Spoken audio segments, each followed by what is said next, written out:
زنی این سبای ضبط میکنه. اوکی خاموشش باز دوباره قرمز رو فشار بده. Going to elevate the hair and let that bottom perimeter drop out. You can see it starts to drop out, and I'm really only going to be removing about an inch of hair. That's it. And at that kind of point, what I'm going to do is once I cut this, I'm going to point cut, just to help blend anything that she's done before. From this point, this will be my guideline. I'm going to use a traveling guideline for 2 to 3 sections, and then the remaining hair will be pulled straight back to it to maintain any length that she has from her ear forward in front of her face. Okay? So I'm going to hop on that. This will go pretty quickly. So you can see how clean and how quickly this took place. Now in the salon, it'll be a little bit quicker. I'm explaining myself and working through this haircut with you guys. And again, one of the most important things that I can share with you is the grip that you have on your tool, whether it's your clipper or whether it's your shear, to really have a light feel and let that tool flow, whether it's scissor over comb or clipper over comb.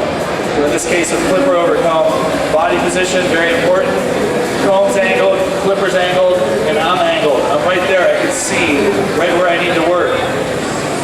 And you just slowly work from the bottom to the top, just moving the hair around and looking at it. You don't want any ridges or shaded areas. Now, he's got very dense hair, so it's really good hair to work with when you take it down a little bit shorter. Okay, I really only had 3 sections in this particular section to cut, just because of her layering that she previously had. So again, now I'm going to work with the plane of the head. All the hair will be over-directed back. And typically, in the lower sections of the hair, I don't hold my fingers like this, but for demonstration purposes, you can see I maybe have a ½ inch to cut in some places. So I'm really just blending what she's already had. And then I'm going to comb all of this straight back to that last section. And again, the sections are as large as I can control. As long as you can control your section, that's what's important. And I'm barely taking anything off. So now I'm going to release my top section. And once again, I'm going to blend it all back to this point. And I'm just blending what she used to have. There's a couple different ways you can approach this. I'm going to take high-shaped sections and over-direct it straight back to that particular area. And then I'm going to work from the left side to the right side. And I barely have anything left. So it's not going to take me very long again to complete this section. Then, once her hair is dry, what I'm going to do is go through and do some channeling. The channeling will create short hair amongst the long hair. Short hair supports long hair. So she's going to be able to create a lot of volume if she chooses to. Otherwise, it should collapse nicely for her also. So I'm just going to work a couple sides here because I think I'm going to run out of hair, which I am. So I'll take one more section on this side and probably call it quits and begin blow dry. 2 hairs. When we're working with our models and we're working in the salon, one of the things that I love to do is to leave fringe till the end, leave the nape area till the end, and the edges of the haircut till the end, because I feel like when they're left naturally, they look a little bit better than forced. In other words, instead of going in and kind of carving in a nape, carving in a neckline, because we always wonder, what do we do with a cowlick? You know, how do we work with something that might kind of pop up on one side and be a little bit longer on the other side? If you go in and force it too much, a lot of the times, you know, within a couple weeks it starts growing back and looks a little bit funky. So I really prefer it to be a little bit more natural. So I'm not going to really carve anything in there. I'm going to go in with some soft shears, my thinning shears, and just work out any imperfections that might be in the hair. You don't want to rely on this tool as a crutch for short hair. Now, remember, this can cross over to women's hair as well when you're doing scissor over comb. You don't want to rely on a tool like this to be your crutch. In other words, if you leave shaded areas and light hair, try to get that absolutely perfect before you go in with something like this. And this just really fine-tunes the haircut. Okay, and now what I'm doing is I'm adding my product. I'm using the Curl Life Spiraling Spray Gel. It's absolutely one of my favorite tools in the salon. It really helps individualize the wave or the curl pattern. I used it on some of our technical models, and I'll bring those, or our presentation models, and I'll bring our girls out here in just a few minutes and tell you exactly what I used on their hair, but it really helps enhance that curl. Now, there's a couple ways I can do, though, with using my next product. I like to play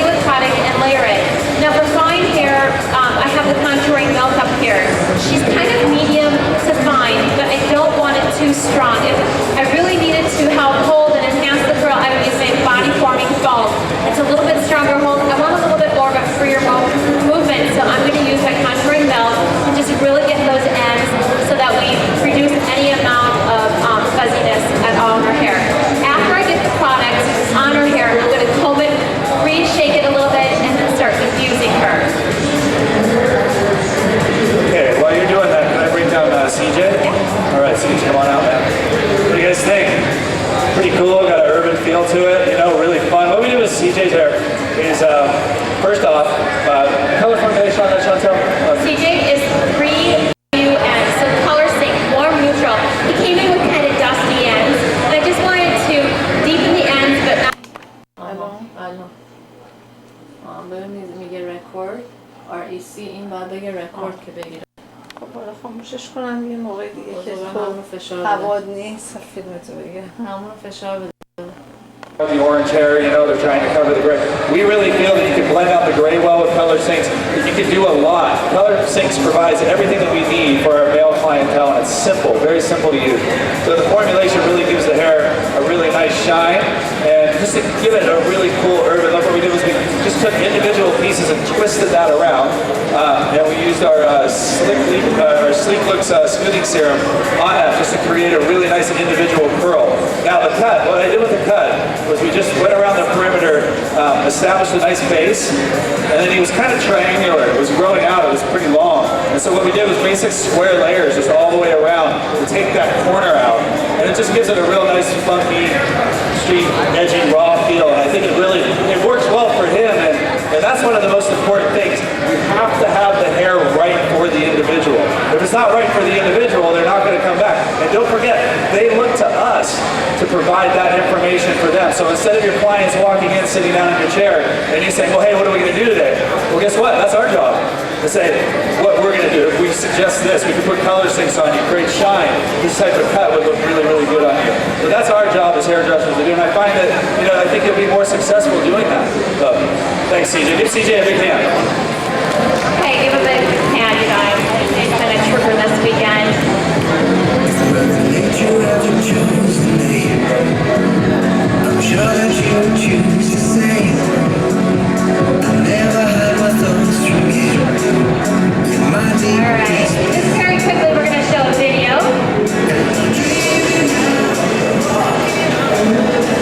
of a very exciting event coming up for us.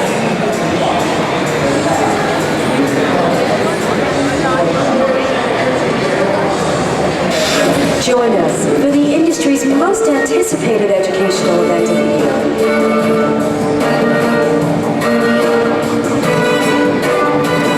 Matrix Destination, 3 days of cutting-edge creativity.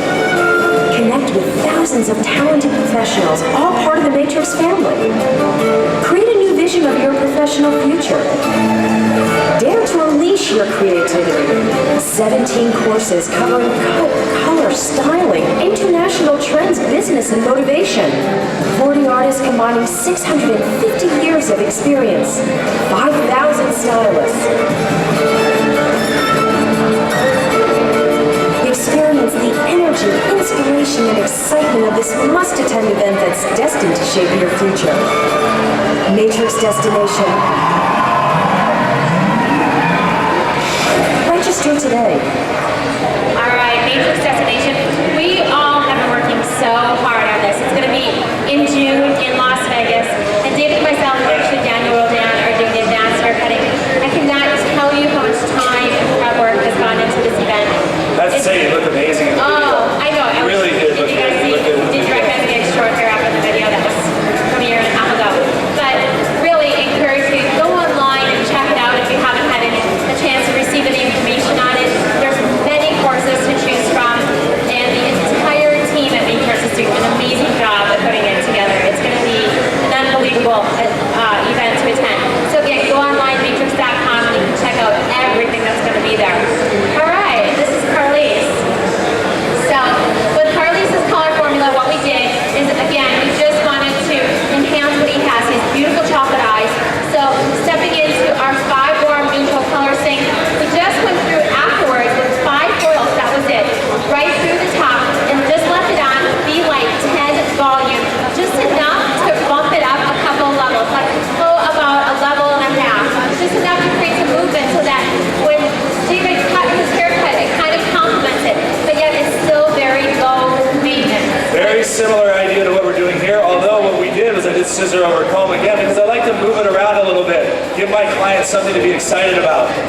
them feeling like I'm doing the same thing on them every time. So in a situation like this, next time maybe I'll use the clipper. I'll change it up a little bit. I'll use a thinning shear on the top. So real short and clean around the perimeter, scissor over comb, razor cut the top to give it a really nice texture. Razor cut, thinning shear on the top. Same idea, different tool, results a tiny bit different, but the same idea, right? Hope you guys like that. Okay, give them a big hand, you guys. Carly, good job, Carly. Okay, can I get Karen or Jennifer up? And I'll break down their color formula for you. Who wants to come first? Karen? Can I get Karen? Or somebody? Anybody? All right, I'm going to break down my presentation models very quickly here as soon as we find them in the back. It's not a very big room. So, Karen is my model with the curly hair right here. Here she goes. All right. And Karen actually has very natural textured hair. It's a pretty tight curl to it. So what I did is I went through and I just helped enhance it a little bit. I'm going to be using her as soon as I get off main stage here. I'm going to be going over to the tech stage and doing some press work on her. So feel free to come on over.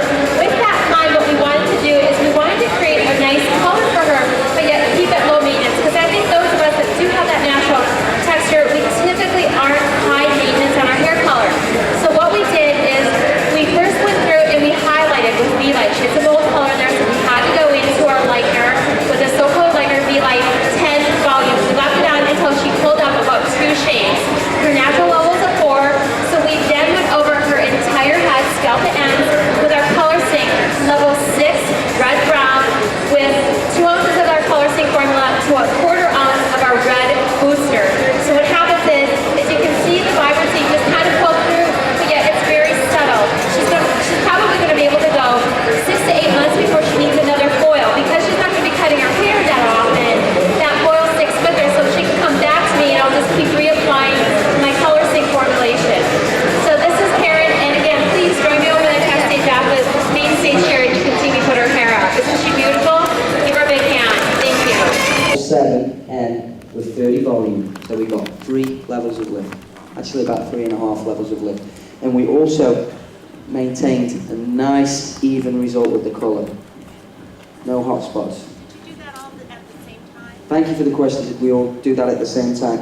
Yes, we did. We had previously applied the backdrop colours behind the stage, so that when we brought on the stage we just did the highlights, but this colour actually stayed on the hair probably for about 2 hours.